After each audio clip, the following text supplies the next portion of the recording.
Welcome to our second Indic Book Club author Q&A. And this time we have two authors with us, two very distinguished authors with us, Harsh Madhusudan and Rajeev Mantri. And we are going to be talking and spending the next 45 minutes to an hour about their book, which is A New Idea of India. And I am going to share, and okay, they have, excellent. A New Idea of India, Individual Rights in a Civilisational State. And it's been published by Westland. It's a hardcover book. It's, gorgeously produced, very high quality production, and the content in it is even better. I had the opportunity of reading the book a few days back, and I have made copious notes from it. In case you don't already know, both Harsh and Rajeev have been writing for several years in several newspapers, including Mint, and this book is itself divided into 5 or 6 different chapters. Each one covers one aspect of what they believe should constitute a new idea of India. And reading through that book, a couple of things struck me. The first one was that it is very, very logically presented, very, very articulately put forward their arguments, and it becomes, I think, if you are on, say, the Indic side of the debate, then this book provides you with a lot of cogent arguments and facts that you can use to enhance your knowledge, as well as it better equips you to take part in debates that may happen. And if you are not on the on the Indic side of this debate, then I think it gives you a lot of food for thought, to use a phrase. And even on issues where you may hold opposing views, it presents its arguments in a way that are not polemic, which is quite a contrast from what you typically tend to see on social media, for example, and so on. And I think towards to that end, this book is going to have a lot of value, not only in the immediate, but in the years to come, as a reference that people can go back to and read up on not only, if they want to read up on certain facts and so, because it's extensively referenced also, but also to see where the emerging Indic debate stood at a point in time in the year 2020. Before I get into the Q&A, I'll also do a little bit of a plug for Indic Book Club. So if you're not already aware, Indic Book Club is now about 5 years old, and we are doing our bit to raise the awareness and the discourse and the level of debate, and to promote writers, authors, readers in the Indic sphere. So you can take part by either following us on Twitter at Indic Book Club, or on Facebook. So there's a Facebook group. So facebook.com/groups/Indic Book Club. So with that, welcome Harsh and Rajeev. Thank you.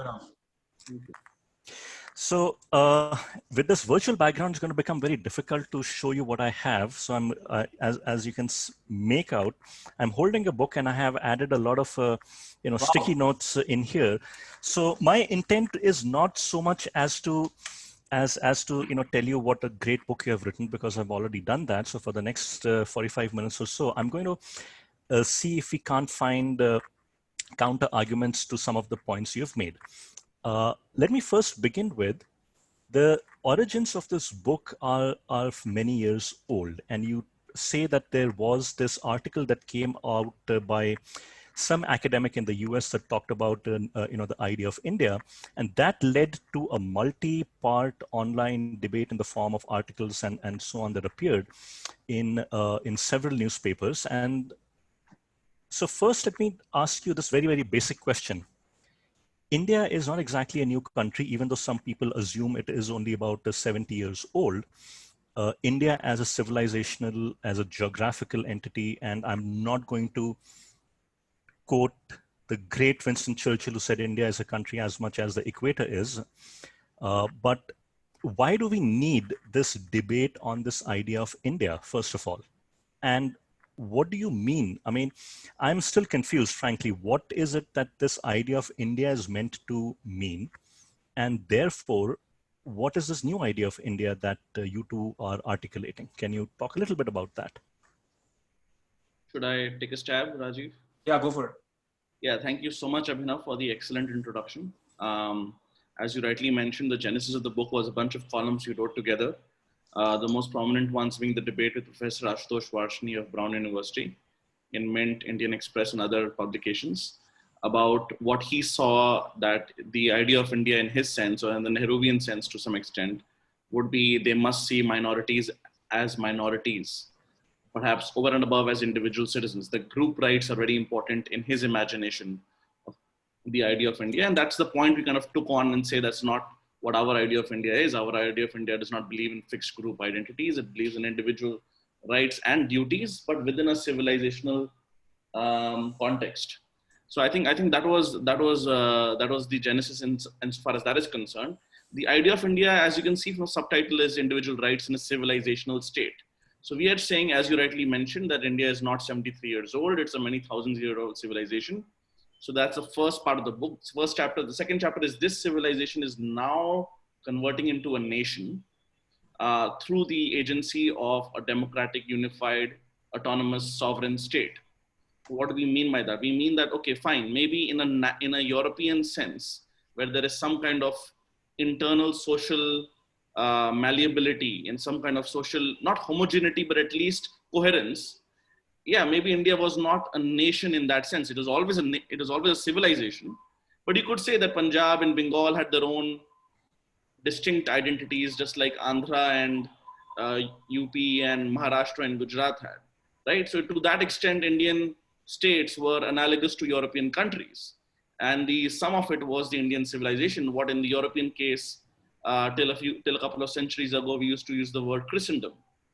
So the analogy was very much that the civilization has always been there.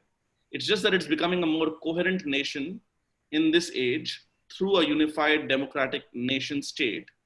And therefore, that is the transition that we try to kind of chronicle. And why is it a new idea? Of course, no idea is completely new. I mean, part of the book is basically making the argument that it is in congruence with our own, the best of our own metaphysical heritage, ancient ethos, where, salvation, the rather better word is moksha, is individualized.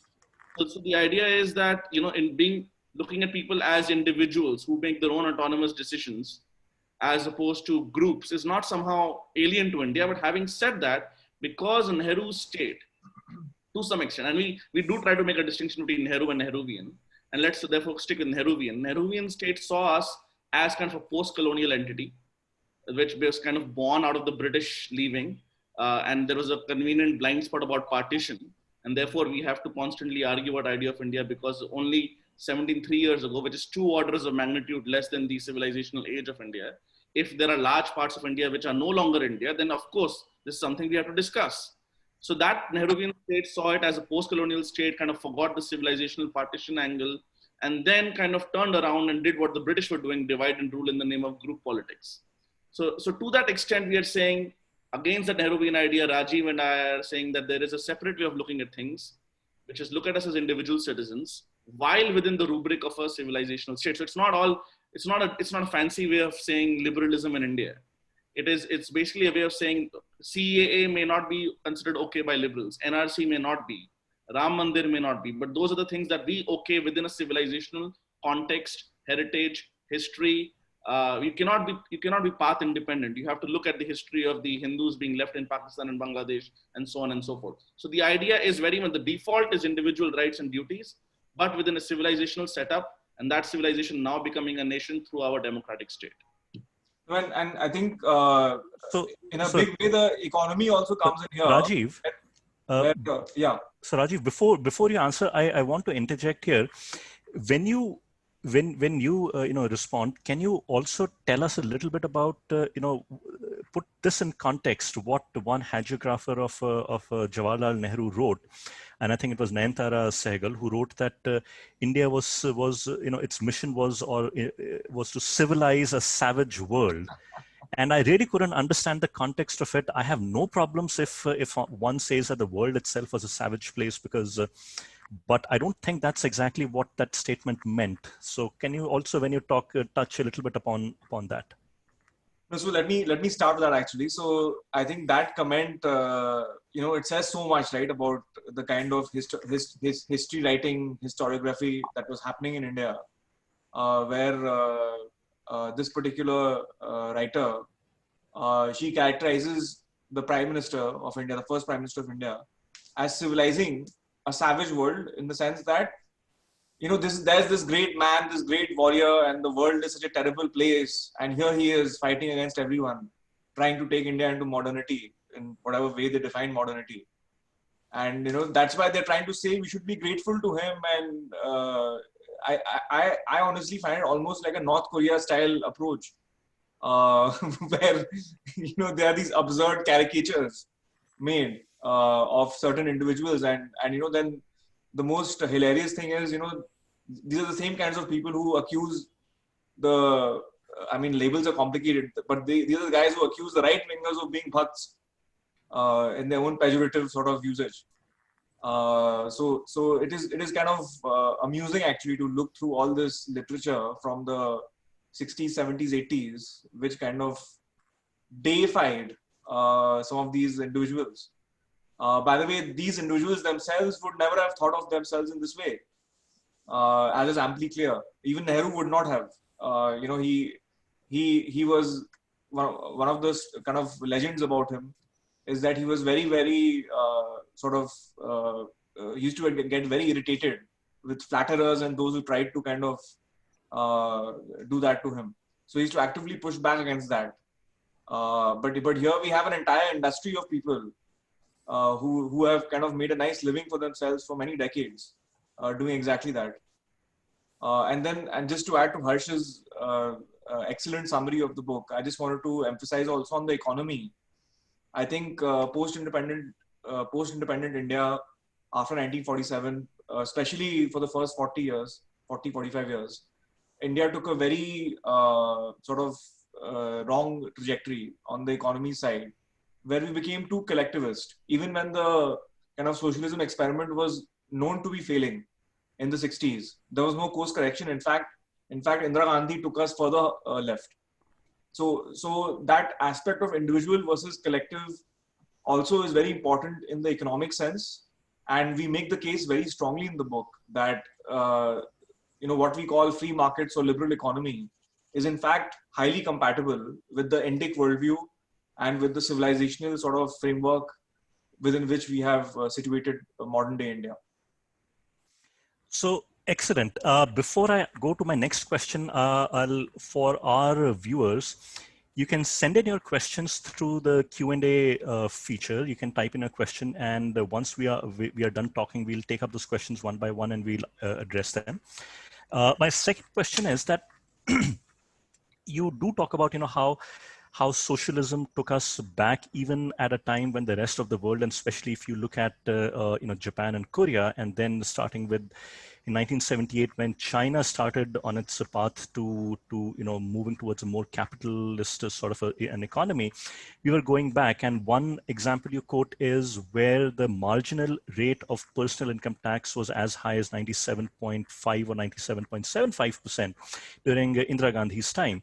But let's start towards the end, and I'm going to read out a few lines from your book, and these are from the chapter Decolonizing the Indian State. And on the subject of education, you write, and you quote Muralidharan's study, which compared private versus public schools, and you write that the significant result was that the average cost per student in private schools was just a third of the cost in public schools, suggesting private schools in this setting deliver slightly better test score gains than their public counterparts and do so at substantially lower costs per student. So the question is that why hasn't this received a lot more attention than it should have, given that we keep hearing from a lot of the chatter class that the Indian middle class is very selfish. It has contributed to the decline in public schools by taking the children out of public schools and putting them into private schools. Obviously, it ignores the fact that parents took children out of public schools because public schools themselves started to decline in quality of teaching. But leaving that aside, if there is an empirical study, right, and I think it's what an RCT, a randomized controlled trial that comes out with evidence that private schools can be better, why has the study not received more attention? So the one of the interesting ways that Pranab Bardhan, an economist, answered it is he called it the dictatorship of the salariat, you know, as a pun on the dictatorship of the proletariat. And the idea is very simple: teacher unions, and teacher unions are very powerful. It's a topic that the average person anywhere in the world does not understand. It's a classic How case. are they powerful, Harsh? In what way? So I think they're powerful globally in the sense that it's a vested interest which is concentrated, which is focusing on one issue, and the parents' interests are diversified. But over and above that, in India, they are more powerful because historically, government school teachers have been, for example, election agents in villages. They've been very, very influential. I mean, it's now changing because literacy has risen much faster. But if you think 20, 30 years earlier, village ke jo master ji the, they had a certain social status and had a lot of respect. So the idea was, even if you now go to UP, Bihar, many Indian states, especially North India, in fact, all over India, there is a tendency to have कि घर में नहीं बहू आई है, उसको B.Ed करा दो, और B.Ed के बाद अगर सरकारी टीचर की नौकरी लग जाएगी, तो वो अब जिंदगी भर का 40, 50, 60 हजार प्लस whatever पे कमीशन के हिसाब से भरता रहेगा. And अगर जरूरत पड़ेगी तो भेजेंगे भी नहीं, बहुत बार नहीं जाते. The attendance is actually low. Although now they're trying to change it with all these kind of fingerprint testing, and but that is also receiving a lot of pushback in terms of just ensuring attendance. And what happens is that a lot of these people who do get these jobs, in terms of their credentials, are actually better than the average low-cost private school teacher. That's interesting. In terms of the credentials, they're actually better, but in terms of their performance, they're much lower because they have zero incentive to get better promotions or bonuses, and absolutely no fear of getting fired. And what happens is there are a lot of para teachers, which are basically temporary contract teachers. This was introduced during Atal Bihari Vajpayee's time. And they are always fighting. If you go to any state politics at the local level, they're always fighting to become regularized, they call it. Because, unko mil raha hai 10-15 hazar mahine ka. And the teacher who is teaching on the government permanent staff level, he's getting 50,000-60,000 rupees or even more. And so the 10,000-15,000 rupees guy can be fired anytime because he's not on the proper permanent pay scale. He's not on the wage books. So this is the politics, this is the political economy of it. And the point is, it's very difficult to dislodge this unless some leading politician makes it a personal issue and goes out of the way. Is this happening? And I'll also add to that, in actually, any state? there is also, I think, a broader fundamental issue is that a lot of politicians, even a lot of parents, I think, some of them who like to moralize about schools not making money and so on. So a lot of people, schools don't, students don't exist for the school. The school exists for students. So, when we kind of, we glorify public school, hona chahiye, aisa hona chahiye, this hona chahiye, that hona chahiye. But the point is, what is the efficacy? What are students learning? And as you said, if you compare the outcomes versus the outlays, the answer is very clear. The government should be funding not schools, but students. If there should be public funding, let's direct that towards students. And I just want to quickly add to that. I mean, and you talk about vouchers. Yeah, exactly. And you talk about vouchers as one method. So Abhinav, that's absolutely right. Vouchers is basically a way of having school choice or individual choice in competition, whereby parents get some kind of voucher, basically, where they can reimburse that at any private school. And if the fees are higher, they can always individually top up, or if it's not required, they do not have to top up. And the idea is, as Rajeev rightly mentioned, the government's taxpayer money for the poor students and the poor parents' children should follow the student and not follow the school. And if you look at this reports by Pratham, which the ASER reports which come out every January for the last year, and they're only focused on rural India, there is a clear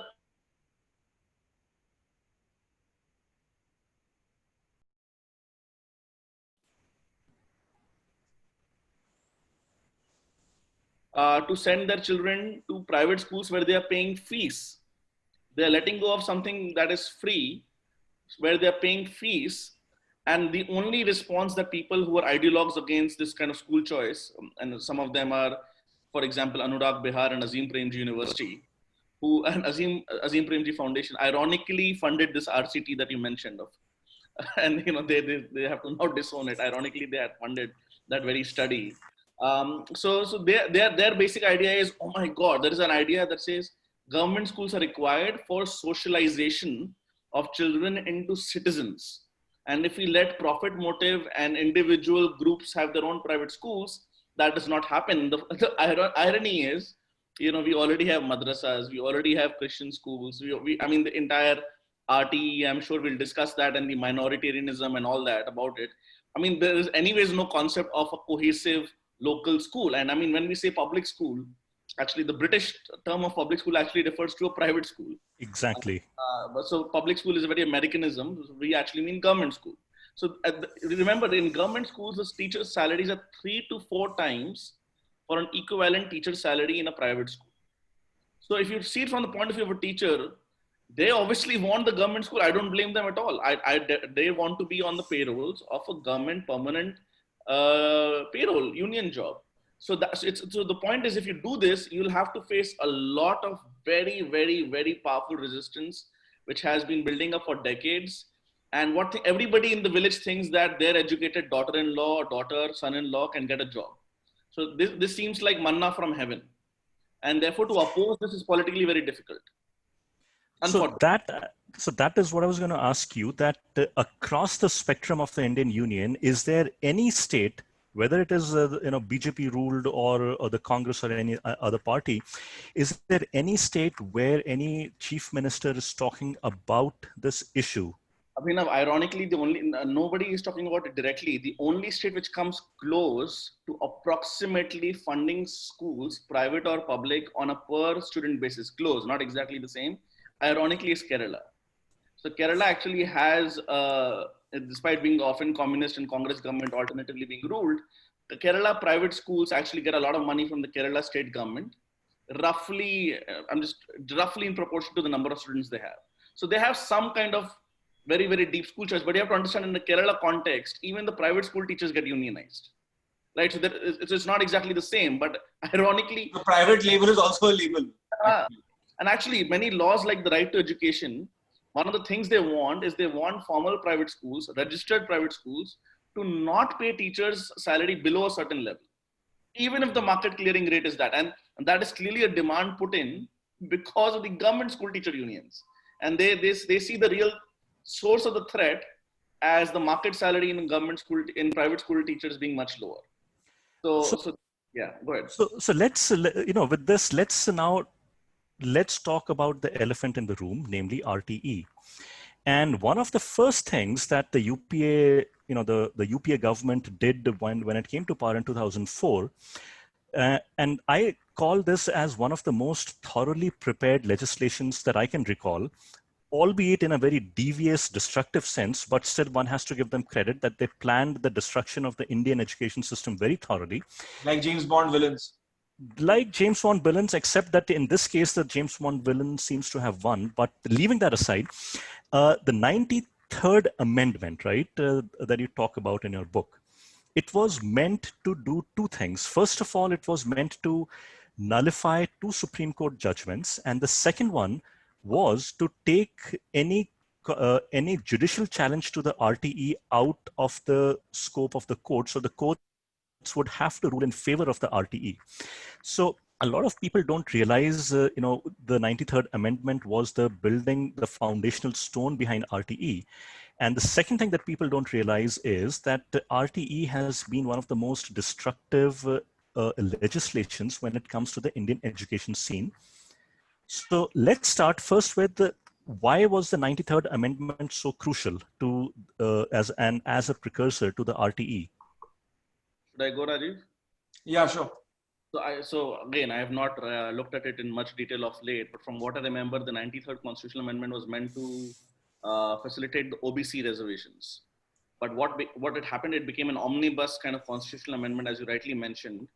And they passed these kind of other enabling elements in it, so that minority private schools need not face reservations, and even unaided majority schools need to pony up their seats I think there were like 3 or 4 words in it which basically exempted minority schools, which was, I think, in the main sort of one of the main operating clauses, it said other than minority Yes. institutions. And what happened is the So it BJP, kind of exempted all of them.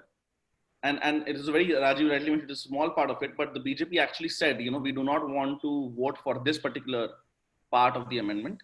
But obviously, the Congress was in power, and the Congress said, if you're voting against it, vote against all of it. And are you really against OBC quotas? So that was the political context in which this passed. Now, as you rightly mentioned, there were earlier judgments which kind of it nullified. And the funny thing is, this kind of constitutional amendment did not go against the basic structure doctrine. The Supreme Court did nullify another constitutional amendment recently in 2015-16, the NJSE, whereby the court's judges would be appointed through some political scrutiny. But this, for example, in which even unfunded Hindu schools would be forced to have quotas, but even funded Muslim and Christian schools would be exempt from it. Something as blatant as that did not pass foul of the court's basic structure doctrine. It's something to remember how ridiculously arbitrary the basic structure doctrine is, but I'm getting distracted for a moment here. So that being said, the RT, as you rightly mentioned, not only had this minoritarian agenda, this very divisive and subversive, even on the pedagogical aspects of it, it had this concept of automatic pass, automatic promotions. And that has been only recently reversed. And that, I think, has been... I think till class 8, no one could fail. It was like that. Correct. I don't think there has been single more destructive idea in Indian educational public policy ever.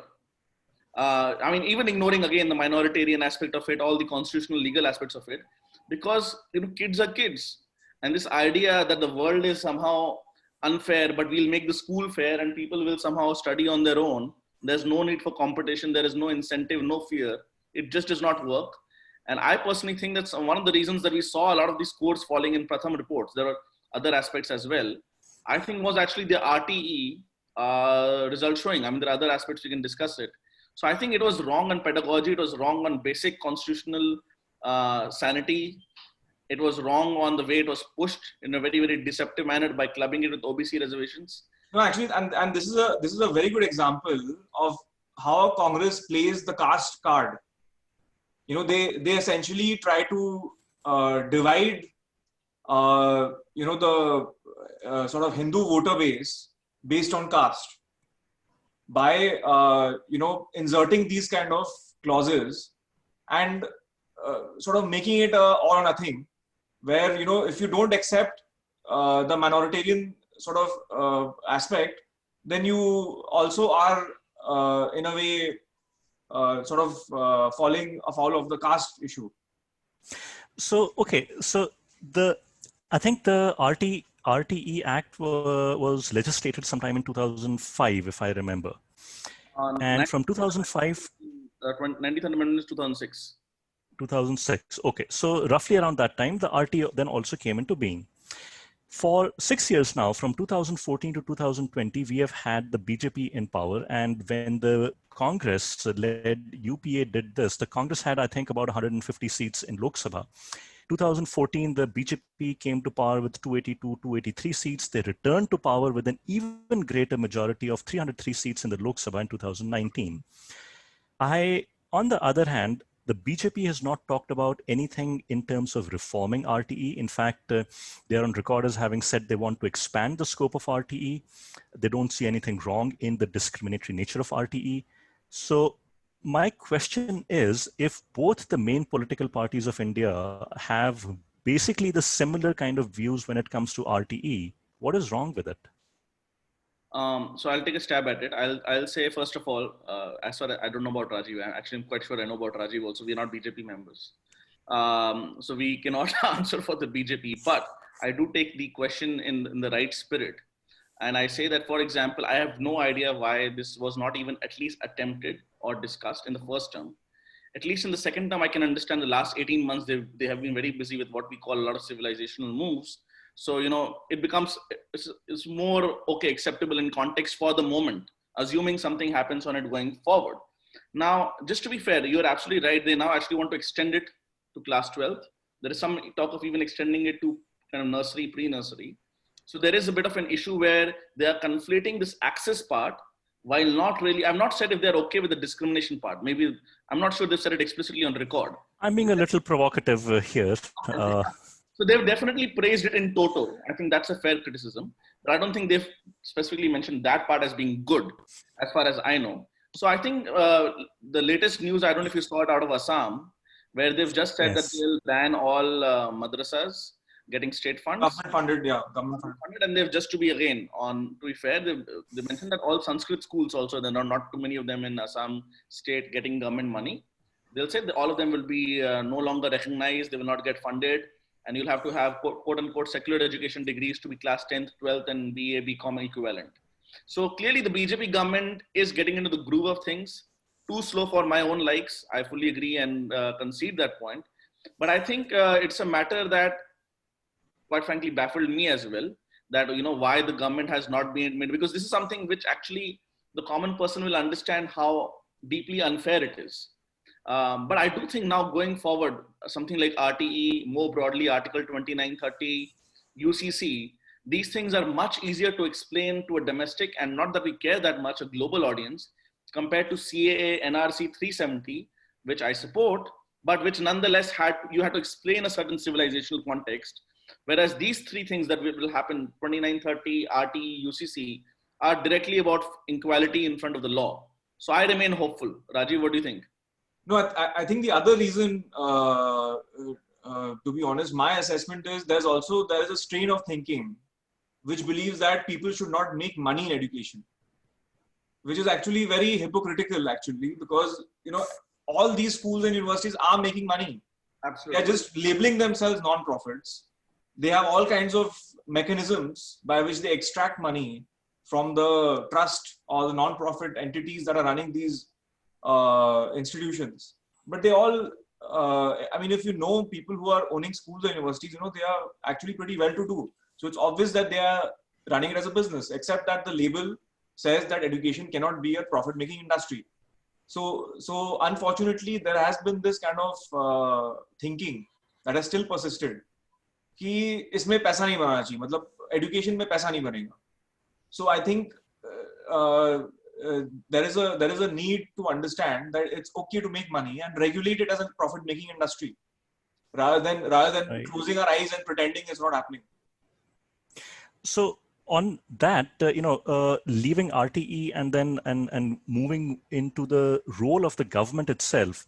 So there are, I'll talk about a couple of things. The first one, I'll read one passage from your book, and you write that the Indian state is inefficient is true. Any discussion about first principles in public policy can't possibly paper over as deep-seated a problem as poor state capacity. And then elsewhere in the book, you also write, and you take the example of Sam Pitroda, who claimed that he brought the telecom revolution to India, and the late Prime Minister Rajiv Gandhi's son claimed that telephone ye laaye the and all of those things. But then you say that during that time, India's telecom density went from roughly about 0.6% to 2.8% in a period of about 10 or 15 years. Today, India's telecom density stands at what I think above 90%.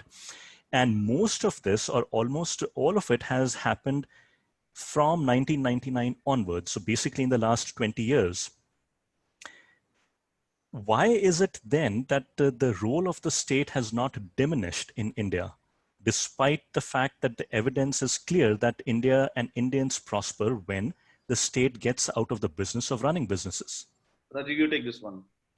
Yeah, so I would say, there is, I would say, first of all, there is not enough awareness or understanding on what causes what.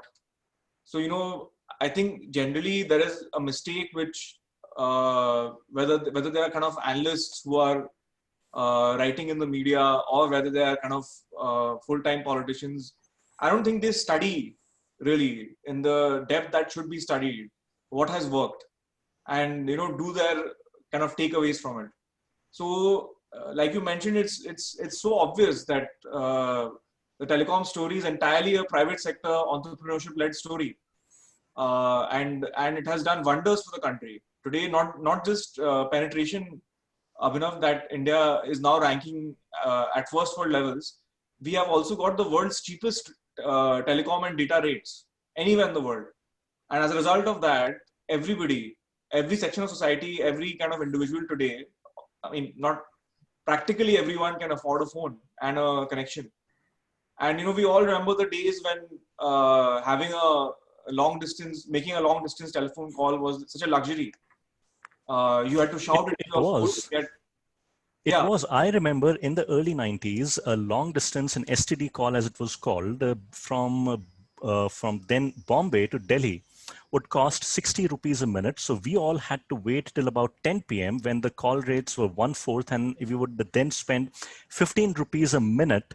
And this is, mind you, not today. This is about 30 years ago. So you can imagine, and if you equalize and normalize for earning levels then. Absolutely. So, and I mean, 60 yet, rupees was what? It was probably equivalent to a few hundred rupees today. Easily. So this is a conundrum that I have not understood, and I hope people, understand that the new idea of India has to include a very healthy respect for lack of a better word, it has to have a very healthy respect for the banya in Indian society.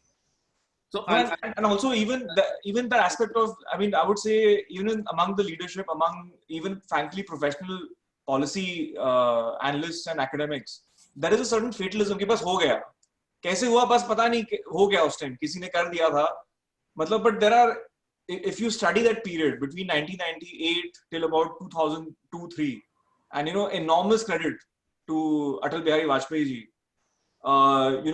it just, like, this is all detailed out very well in an excellent book called India, the Emerging Giant by Professor Arvind Panagaria. So he's written in detail on this as to how the sector changed. And you can look this up in painstaking detail as to how blow by blow the government made it happen. So I'll just add a couple of points. I think Abhinav is important. I think first of all, I think yes, there needs to be respect for money making. I think that there's a societal attitude change, but I think state capacity is also important. I'll give you a couple of examples. I think one point is, first of all, judicial capacity is important so that people can do business across castes, not just, I mean, when you use the word bani, I'm assuming you mean mindset more than any kind of birth-based kind of grouping. So anybody who wants to do business right now is unable to do business beyond, at least for small businessmen, traders, beyond their immediate family or social circle, because a lot of things happen on phone pay, a lot of things happen without a lot of record, even now for small businesses. And what happens is, when that is the case, people end up doing business mostly within their communities. I mean, an extreme case of that is the Jain community doing business in diamonds, from Gujarat, Bombay, and now Amsterdam, and so on and so forth. But there are less extreme cases as well. So we need state capacity in judiciary. But even for the example of telecom, right now as we speak, the ordnance factories are threatening to go on a strike. If they've not already started, they're threatening to go on a strike. Why? Because the government is saying, we'll simply incorporate you. And by incorporating, they'll just become PSUs. Their ownership will not change. Remember, the Vajpayee government did anything for what is now BSNL, MTNL, VSNL. Only later that some of them remained PSUs and some became privatized. For example, VSNL was sold to Tata. So the idea that while there's a war going on, public sector unions can get angry just over their incorporation. Ownership remains with the government, shows how deep this malaise is. It's not a sense of entitlement. Sense of entitlement is amazing. I slightly disagree with Rajeev in the sense, I don't think it's a lack of awareness. I think it is tough to pull off these reforms. And as Rajeev, for sure, yeah, that true. I don't disagree at all. It requires conviction, but then the conviction. My point was, the conviction comes for a politician. Exactly. If people know and demand this, then obviously the politician follows what people want. One thing is from below public demand, but as Rajeev rightly mentioned, Vajpayee ji did it. Manmohan Singh probably understood more economics per se than Vajpayee, but he couldn't do it because he did not have the guts, the political capital, the conviction to pull it off. So it's not just about understanding policies. It's a politically tough decision to understand, to sell, and more importantly, to take on. There's a famous video on YouTube about Lee Kuan Yew saying, that it's raining in the background, and he's saying the Singapore International Airline pilots wanted to go on strike. He's talking like, Don Corleone. He's like basically saying, I challenge them to take on. And they ultimately... I saw them and they saw me. When they saw me... They knew the fight is not worth it. The fight is not what they say. Let's meet in the street and let's fight. So I ultimately, think I think you've just set me up for watching The Godfather again for, I think, for the 100th time this weekend. But okay, so Atmanirbhar Bharat, a very laudable slogan, but it frankly worries me also because I see hints of protectionism creeping in through a very, very well-intentioned slogan. And I'll give you one more data point. I think it was in the 2019 budget, if not the 2018, probably the 2019 budget, that for the first time after VP Singh reduced taxes in the 1980s, the marginal rate of personal income tax crossed 50%. for us, So so if you take the 30% tax rate and then you take the surcharge that has to be paid if you're earning more than 50 lakhs, more than 1 crore, more than certain crores. I don't think it's crossed 50%, it's about 43%. it's 43% right now, including all surcharges. Okay, so I stand corrected, 43%, which is still more, the highest it has been in more than 20, 25 years, if not longer. And Atmanirbhar, along with the duties it has imposed on certain imports, and it suspiciously sounds to me like the slogan we used to hear in the 1960s and 70s, which was import substitution. The focus was not on building things that we could export to the world. The focus was on building things so that we wouldn't need to import things. And we know what it resulted in. We had the gorgeous Premier Padmini and the Hindustan Motors ambassador that we had to live through for decades. Are we on the, I mean, is Atmanirbhar, if you scratch below the surface, is it a return to some sort of protectionism? So I'll take a stab, Rajeev. Yeah, go for it. So I think, I think what you've asked is a very, very, very valid question, which I'm sure is on the mind of a lot of people. But I think it's important to conceptually separate a few things. So whenever you're right, let's take the income tax thing a bit later. Let's first look at tariffs, as you mentioned, and the protectionism. And so after 25 years, in 2016, 17, 18, the Modi government started increasing tariffs for some electronic imports and so on and so forth. A lot of people said license raj wapas aa raha hai. That was the kind of headline for, economists who either don't understand much or who understand but don't want to explain to people what they understand. So I'll tell you why. License Raj had a problem not just because of protectionism. It had a problem because it had literally licenses to be required for a private company on Indian shores to expand their capacity. They had to go to Delhi, they had to pull in favors, they had to be corrupt to be allowed कि अच्छा आपका 1 lakh unit का capacity इसको 2 lakh करना है अगले साल. That is not the case in India anymore. Secondly, foreign companies are allowed to manufacture in India just like any other Indian company, which was also not the case earlier. Remember, Coca-Cola and other companies were kicked out, ironically, by George Fernandez and other people in the 1970s. No, and actually, Abhinav, you mentioned Premier Padmini and ambassador. So now, obviously, it's a totally changed context. Like Harsh mentioned, there are all kinds of foreign players coming to India. In fact, the top two market share car companies are both foreign, which is the Suzuki subsidiary, Maruti Suzuki. We sometimes forget that, and Hyundai. So just to continue from there, an auto industry is a very good example of Indian industrial and trade policy being successful, because unlike many other emerging markets, India is not only self-sufficient in autos. In two-wheelers, we actually export a fair bit.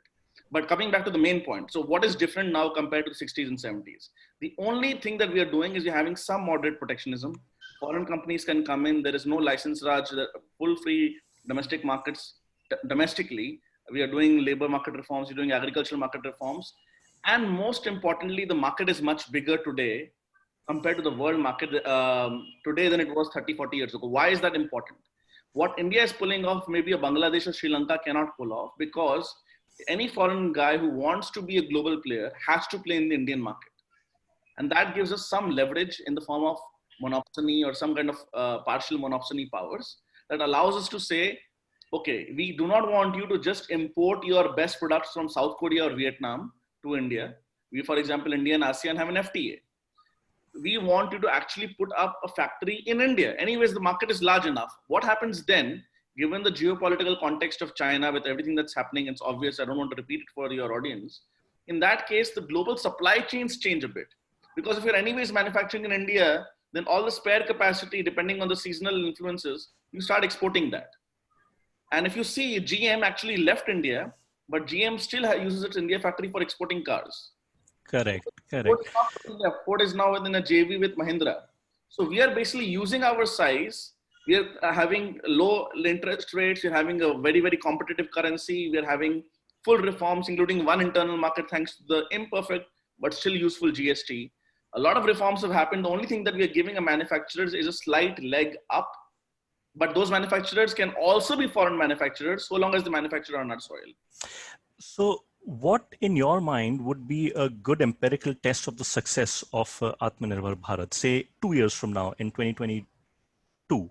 I don't know whether we can have a test in 2 years, but over 5 years, we need to have a higher percentage of gross value added from manufacturing. That's one way to, So, would you then also say, and I don't recall, But also, we could also consider, Harsh, India's share of exports in the world. India's share of manufacturing exports, but I think exports. more than exports, what I would want to see is whether, for example, right now, what are the biggest items in our imports? Besides crude, those can come down. Yeah. Electronic imports is a massive one. So, and correct. Can, for example, that come down? So I know it's only one sector, but we've gone from like 2 factories making more like assembling cell phones to like hundreds and thousands of factories right now. The Samsung's biggest factory now is in India. It's not in China. We are going the same way now with Nokia, and I'm sure in a few years, not immediately, Apple is much bigger, but in a few years it might happen with Apple as well. Except all the actually all the key Apple manufacturers are now Pegatron, Wistron, Foxconn. They're all investing heavily in India. And actually, this is a very good example. The way Rajeev mentioned the auto example, the auto versus consumer small electronics is a very good example, and we write it out I think quite well in the book, in the sense that we say in the auto sector, we had these tariffs, we had these industrial policies. What happened with electronics is we signed the World Trade Organization's ITA, Information Technology Agreement, in 1996, in which with one stroke, we went to zero tariffs on all these electronics. What happened is, in fact, we had less value add in this sector in 2000 than we had in 1990. So all the guys, for example, Bharti, if I remember correctly, was still assembling some telephones in the 1980s before it became cell phone. After that, all of these guys became importers. And you must have seen the Micromax ad on Twitter today, on social media, this kind of patriotic, for patriotic ad. See, Micromax was importing Chinese phones. Correct. Now, what Atmanirbhar Bharat and the entire sentiment around is saying is that there is a policy setup and there is a broader narrative setup, which will still allow you to manufacture some phones in India and get a market. Now, those phones will not be manufactured entirely in India. You'll still import a lot of items from South Korea and Taiwan and so on and so forth. But can you get China more or less out of that supply chain is the big question, not just economically, but also geopolitically.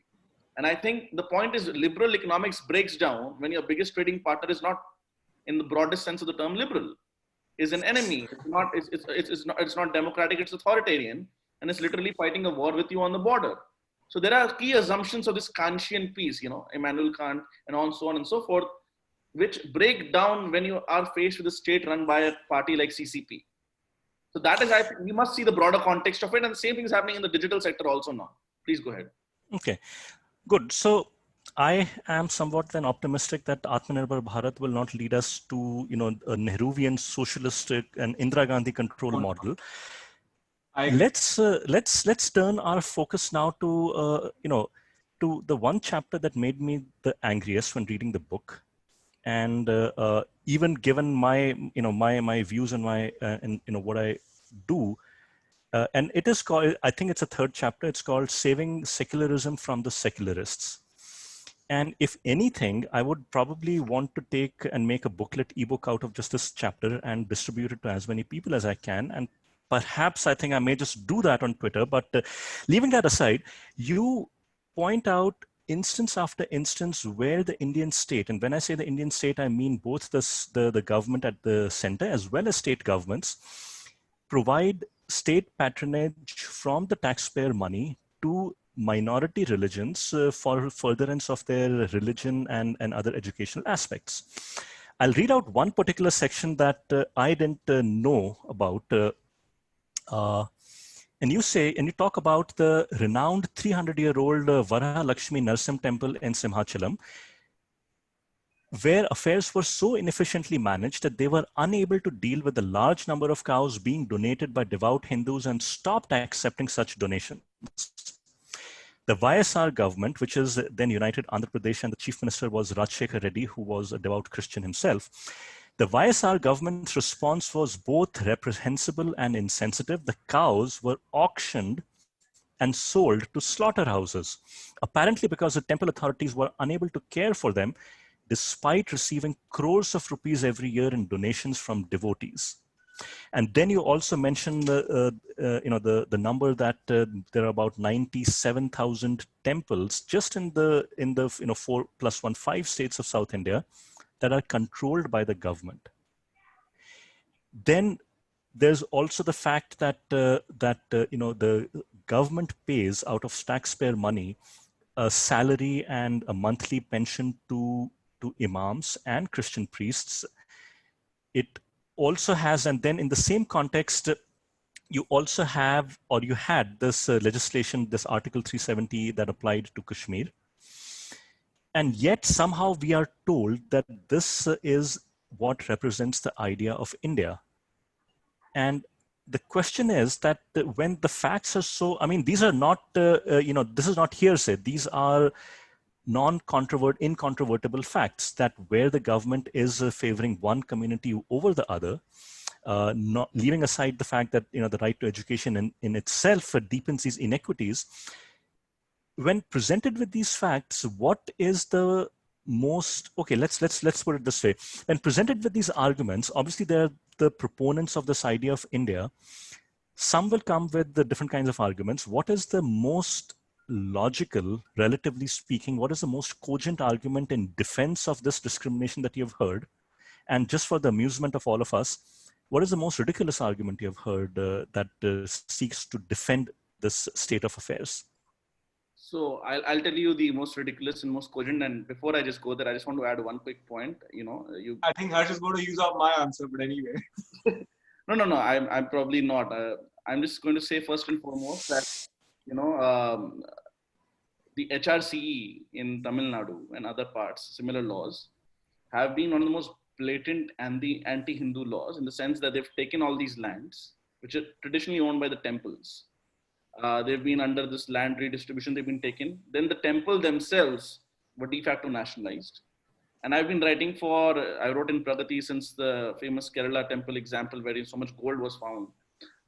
I've been writing for 10 years and along with Raji, that we need to have a denationalization of these temples. And there was some debate on Twitter about how to do it. That's a separate issue. But we must denationalize these temples. Now, what is the most cogent argument I've heard about this state of affairs? The most cogent argument is not from the left. It is actually that India is actually a Hindu state. It just doesn't say it. It doesn't admit it. It's actually a Hindu reformist state, which is why it lets this kind of the minority religions. There is a soft bigotry of low expectation that it has been trying to so-called get rid of caste inequities. I'm not saying that's a good enough argument. I'm saying amongst the arguments, that's the most cogent one I've heard. That's the most cogent argument. Yes. And the most ridiculous one I've heard is the good old postmodern woke argument that there is a permanent oppressive majority and infantilization of like a permanent victim minority, and therefore no matter what happens, the minority guys need to be treated differently. In the left liberal Western world, it's known as substantive equality as opposed to formal equality. So they like to believe that if there is just formal equality before the law, that is not good enough, because people are starting from different levels of endowments, and because there is a permanent victimized minority, irrespective of all the social, cultural arguments. If you say, for example, that female working labor force participation amongst Indian Muslims is half of that of Indian Hindus, much lower than any other minorities, forget Hindus, Christians, Jains, Sikhs, Buddhists, Parsis, and therefore it's partially an endogenous state of affairs for what was noted in such a committee, then you are a bigot. Because any religion, any differences in religious outcomes, average outcomes, must be, according to this worldview, only and only because of discrimination. And because discrimination exists, therefore you need a leg up. You need a starting point. For example, in a 100-meter race, somebody needs to start at meter 10 and other people need to start at meter 0. So that is, in my view, very ridiculous, because it's importing something from the African-American experience into the Indian experience, totally disregarding the history of India from medieval times to today, and creating this permanent majority minority kind of victimhood and oppressor narrative, which is why they try to come up with laws like CAB, Communal Violence Bill, CGB. CEB, in which they said that no matter what happens, somebody from the majority is always the perpetrator, and nobody from the minority can be a perpetrator. I mean, of course, thank God this law did not pass, but that is the mental framework that is behind this. So let me ask you a question there. That it is obvious that a lot of the legislative agenda in India and a lot of what we see as grassroots activism is actually funded by foreign organizations, foreign bodies, and this is clear from, as you just said, that the CVB was basically some leftist, think tank writing the legislation for India. Is there any awareness among the people on the one hand, and even among our political and our bureaucratic class on the other hand, that they are, the causes that they are accidentally or otherwise espousing are not indigenous, but they represent a particularly virulent strand of intolerance from the West? Rajeev, do you want to take it? No, I think actually the awareness is there. It is just that these people are happy to play along. Sometimes they're happy to play along for a free trip to Europe or a free trip to America on a junket. That's the price. Okay, that explains a lot. Okay, I can live with that explanation. Okay, so I'll mention one other thing, and it is it's a sad statement, a testament on how much we have not progressed in the last 50 years. You write about Hamid Dalwai, who was a Marathi Muslim, and he was a radical reformist, you write, and yet he had to face a lot of ostracism from his own community. But more importantly, you write that as early as 1967, which is more than 5 decades ago, he led a protest march demanding that the government should end the practice of triple talaq. In 1967, mind you. 3 years later, on the 20th of March 1970, he founded the Muslim Satyashodak Mandal to bring about social reforms in the Muslim community. And then he spoke in March 1973, 47 years ago. He said that parda should be legally banned and family planning made compulsory. And his wife, Mehrunissa Dalwai, carried on this reform agenda of his. Why is it that we don't hear more about such people? What has happened in the last 50 years that has caused this community to look even more and more inwards rather than outwards? No, I would say, so the reason I think we don't hear about, I think Hamid Dalwai, remarkable Indian, remarkable community leader.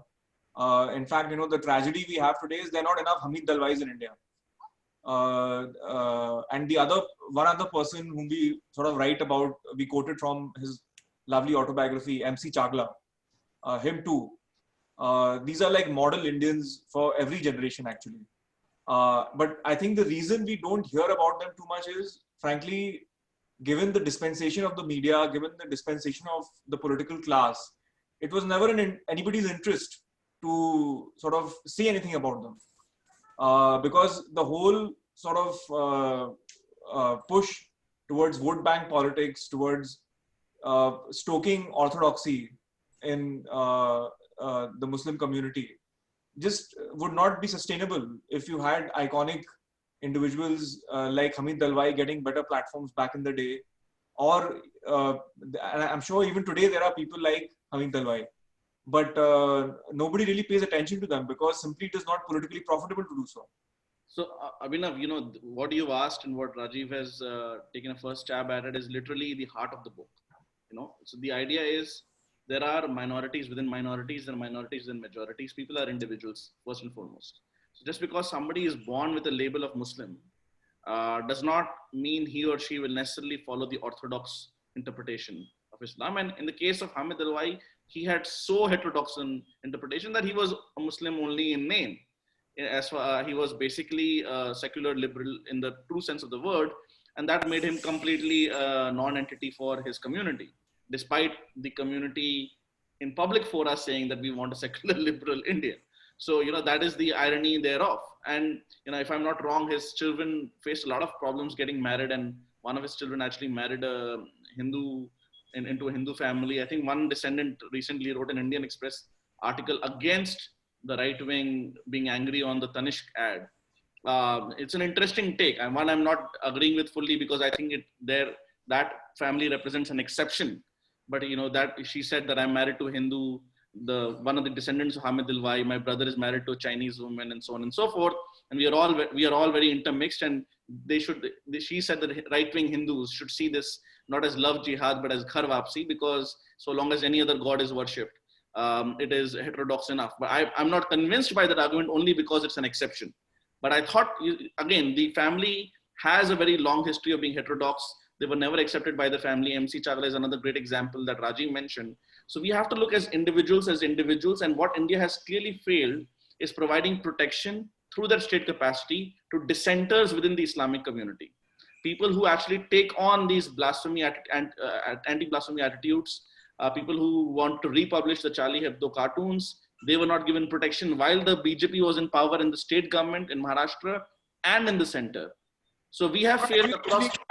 Actually, on that, I think what Harsh has said is super important, because even if there are people like that, today they will probably stay in the closet. They will hide their true thoughts. They are. So, because it is dangerous to actually voice some of these thoughts. And that is the real intolerance that nobody talks about, because in the larger intolerance of again so-called Hindu fascism, what happens is there is a tendency first of fear within Kashmir and in the rest of India. Anybody who dissents a bit from orthodox Islamic positions gets a lot of threats, gets a lot of pushback, if not physical threats, a lot of social excommunication.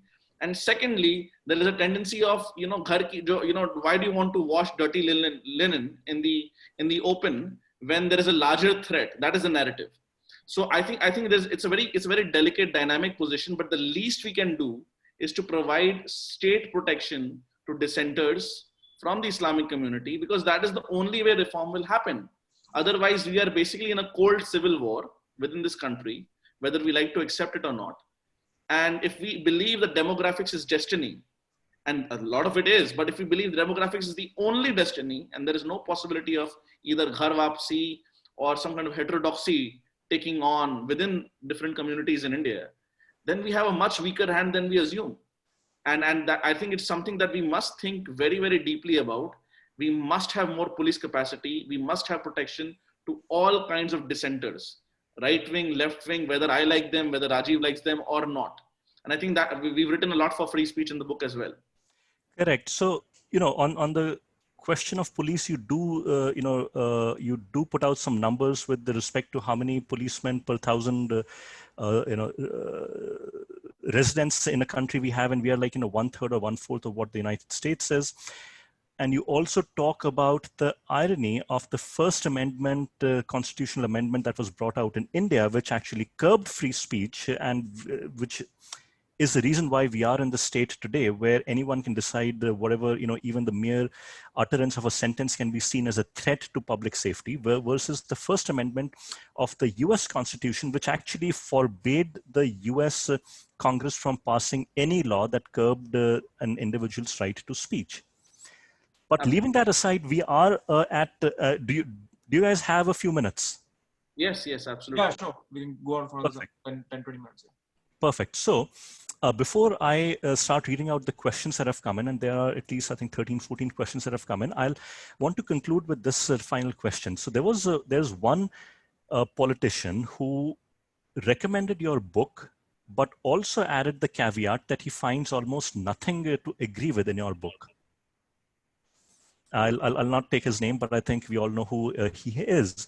So, and at a very broad level, not taking that individual's name or not this thing, but why is it that the ideas and the facts and the arguments presented in your book should evoke such a visceral response from people who don't agree with it? This is not a polemic. You're not waving some flag and coming out with slogans and all that. This is a very well-reasoned book. So aren't we told that the only way to debate an idea is to debate it with a counter idea? Why are we being told that there's nothing in this book that some people agree with? Abhinav, I think that's an excellent question. And if you've seen the number of reviews so far, I think there have been 6 or 7. half of them have come out in Swarajya. And without taking names of any platforms, I can tell you that the book has been sent to other platforms, neutral platforms, slightly left-leaning platforms, and we've gotten a royal ignore so far. And I think we are not surprised. We knew that when we were sending it out, that's likely to happen. And I think just to take the politician's name, Shashi Tharoor, to be fair to him, he actually mentioned that he agrees on free speech and free markets and so on and so forth. I'm not sure to what full extent. He said he does not agree with a lot of the basic assumptions and conclusions of the book, which he obviously conclusions were actually his words. he had to write because he comes from the Congress party. The book is quite critical of the Nehruvian state, so to speak. So, to be fair to him, and we are thankful to him for nonetheless, saying that the book is well written. He said, for example, it's a very well argued book. But I think the reason is this, and Rajeev and I write in the last chapter that the Indian left or center left, we don't like words like left and right, but because we're using it out of convention, that they're facing a singularity, that they're constantly losing for the last few years, political and intellectual battles. And unless they change course on key civilizational grounds, they are doomed to be absolutely irrelevant. What happens in a normal democracy, in a theoretical sense, there's something called a median voter theorem. The median voter theorem says that if the Overton window of the ideology of a country has moved to this one side or the other side, the party from which it has moved away from will adjust so that it gets back to the 50th percentile of the vote. Just abstractly speaking, there are obviously more than two parties and so on and so forth. The Congress party is actually going more to the so-called left, just like the country is going more to the so-called right. And then they wonder, why are we getting 40 seats? Why are we getting 50 seats? They're talking about personalities. They're talking about organization. The real issue is they're talking about grandmother's nose. Yeah, the grandmother's nose. The country does not trust them to be nationalist enough and govern in line with the key civilizational ethos. We quote Swapan Das Gupta's book, saying that till the time of Indira Gandhi, despite all the disagreements, the party still owned nationalism. Right? Bharat Mata Ki Jai, Vande Mataram were not seen as the Sangh Parivar ka slogans. These are slogans from 100 years ago. And most of the time, the Congress was in power. So as Rajeev and I often say, the Congress party has left India. India has not left the Congress party. So they need to come back, or whoever replaces them in the key opposition space has to adjust to the reality. What is the reality? The reality is slowly caste divisions in Hindus are going down. Urbanization is happening. And therefore, there is a much larger, broader awareness of the challenges in the world at large. Islam and Christianity might be minority religions in India, but they are the globally dominant religions. They are evangelical, proselytizing, and in some cases, violent monotheisms. And Hindus are just more and more aware. And if you do not adjust to that reality, you are doomed to be irrelevant.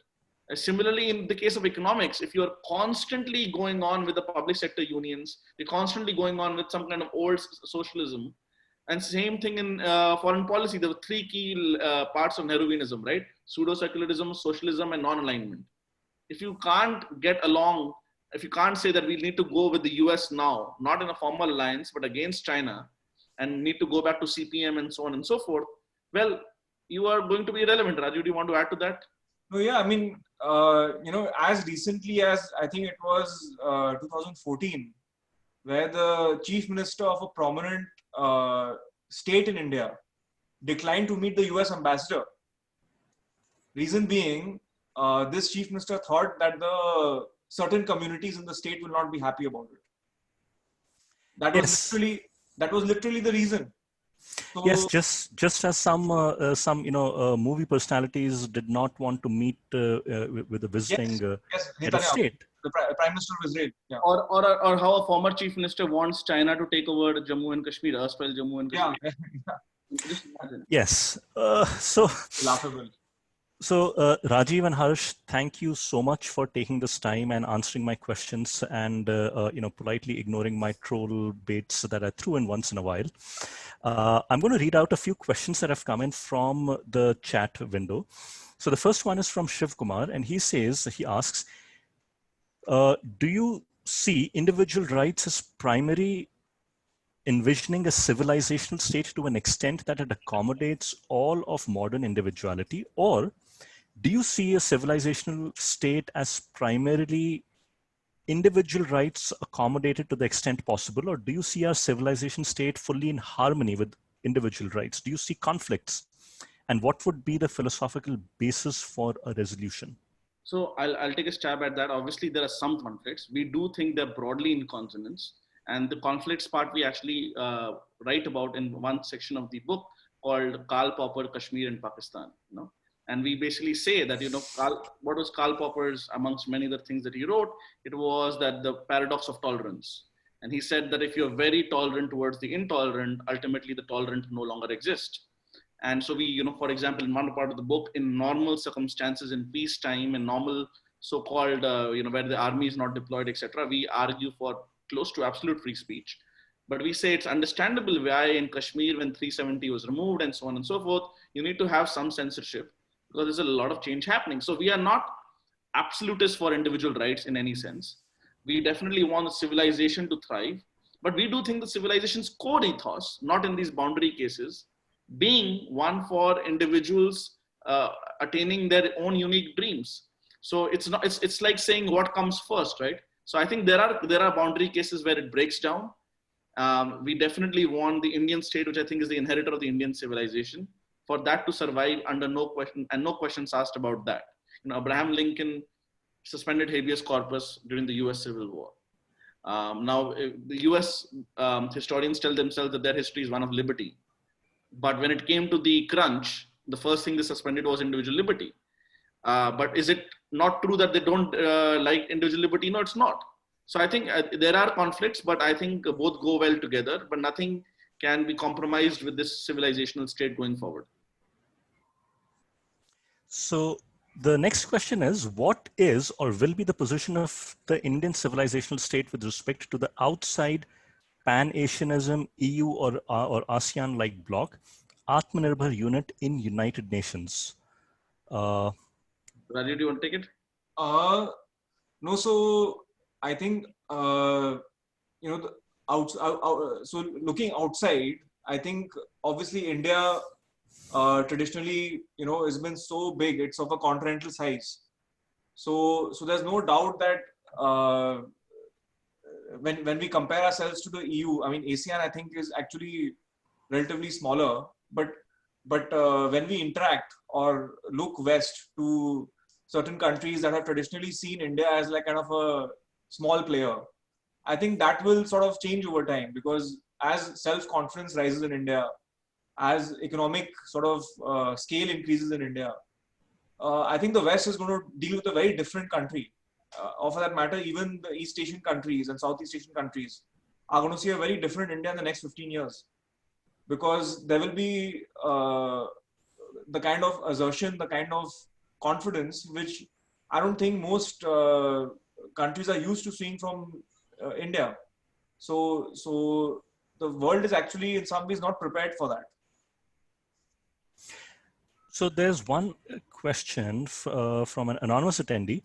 There have also been big funds allocated by current BJP government to madrasas, with exception of changes being in Assam. Do you think we are maintaining this model?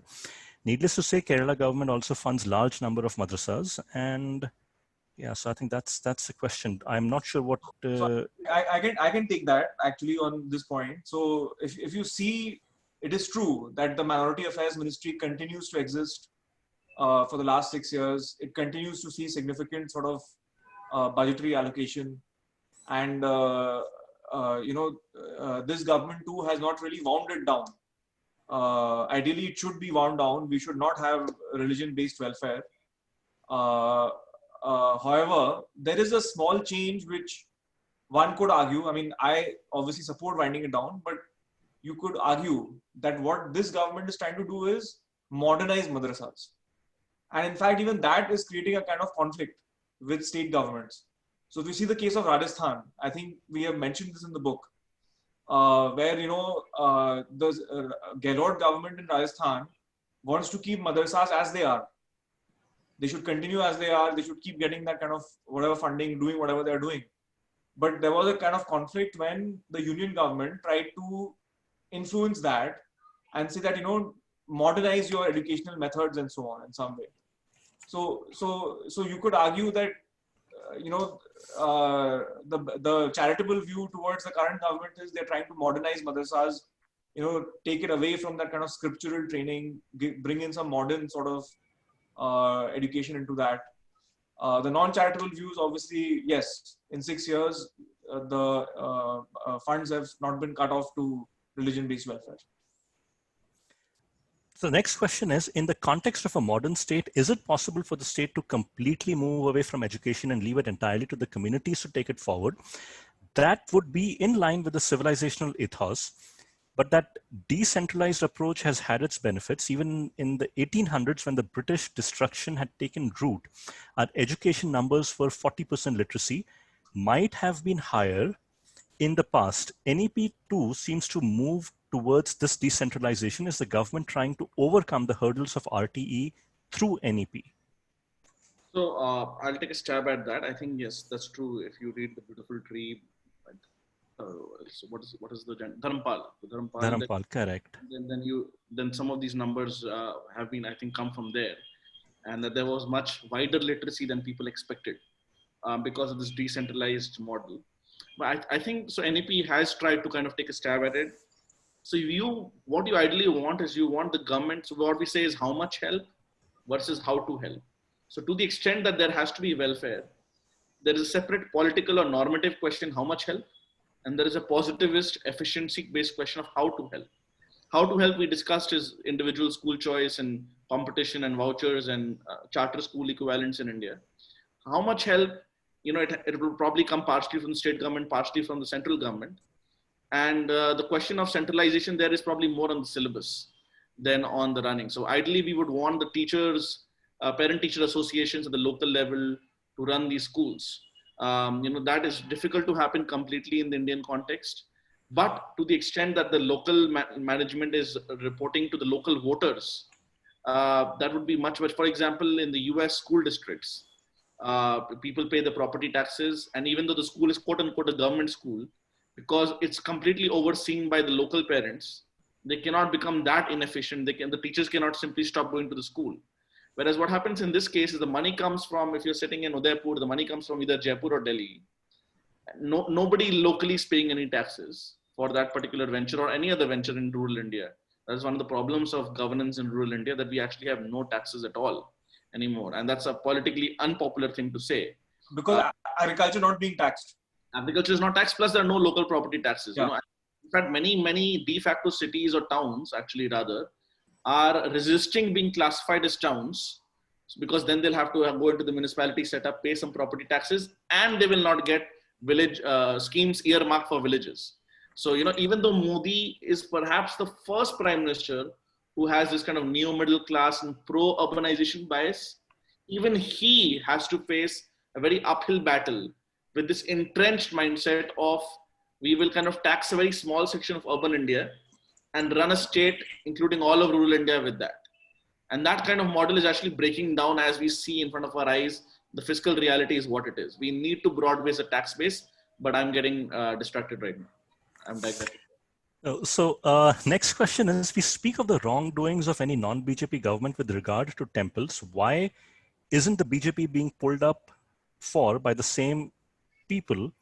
And is it safe to assume that parties across the spectrum are interested in temple control?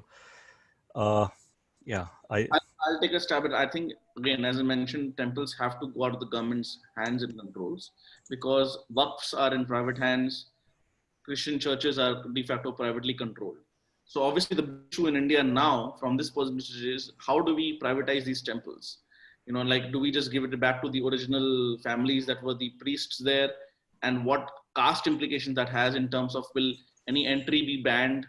How will the monies be divided, and so on and so forth? I think so long as a framework develops around that, I think it's much easier to pressure the BJP governments on that. I think the question is fantastic. Right now, what is happening is, even I know a lot of people who are very pro-BJP, like Amar Govindarajan, Rangesh Sridhar, who've written columns together in Swarajya saying that we all want privatization of temples, but how do we make it more broad-based at a local level? And that has a lot of pushback. I had a debate with Nupur and Jayasai Deepak and others on Op India, and we ended up debating a lot of this temple architecture as opposed to caste. And I'm not saying that the one is the right solution or the other is the right solution. I have an open mind on that. But the question is, how do you denationalize and give it back to the communities away from the governments. And that is where a lot of local politics is coming up. And that is what is allowing the BJP governments to kind of continue the status quo. Great. So, in conclusion, again, the book is a new idea of India, individual rights in a civilizational state. It's been published by Westland. It's come out in September, I believe, just a little over a month back. It's a fantastic book. And I believe it's one of those books that you'll want to keep on your bookshelf, read, share with others, and also keep coming back to for just these small nuggets of data and an argument that I think can enhance the discourse anywhere. Thank you, both of you. It's been a pleasure talking to you. And on behalf of Indic Book Club and Indic Academy, thank you guys. Rajeev, Harsh. Thank you for inviting us, Abhinav. Thank you, Abhinav, for an excellent. Thank you. Thank you. Bye.